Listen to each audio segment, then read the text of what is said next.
এটা আমাদের দেশি মাগুর।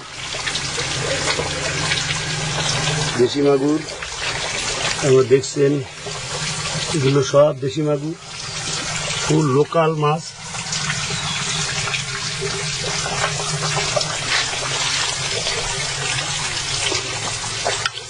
এই মাগুর মাছটাকে এখন মেল ফিমেল আলাদা করে একটু পিজি ইনজেক্ট করা হবে এবং এর থেকে কিছু রেণু তৈরি করা হবে, ডিম বের করে রেণু তৈরি করা হবে। আপনারা দেখছেন মাগুর মাছ মেল ফিমেল কেনার সহজ উপায় আমাদের ভালো করে জানে। একটা ধরো, একটা মেল ধরো, না হলে ফিমেল ধরো, একটা মেয়ে ধরো। ডিম কেমন হয়েছে এটা দেখো। আমরা দেখছেন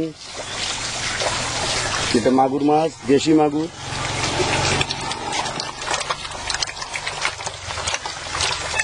এটা মাগুর মাছ, এই যে দেখেন দেখাচ্ছে এটা কি, এটা মেল না ফিমেল? কথা বলো, এটা মেল না ফিমেল, মেয়ে না ছেলে? ছেলে। দেখেন আপনারা ভালো করে কিভাবে চেনে, আমি ঠিক চিনি না। একটা মেয়ের জন্য এবার একটু হাত লাগাই।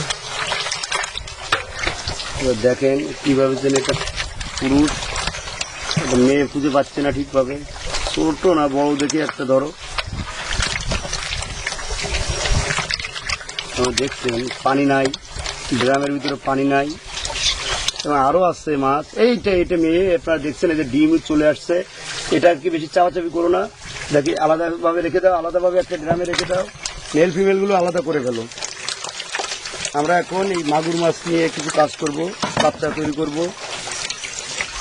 দেখছেন মাগুর মাছ, এগুলো আমাদের প্রজেক্টে ছাড়ার জন্য বাচ্চা তৈরি করা হবে, রেণু বিক্রি করার জন্য না।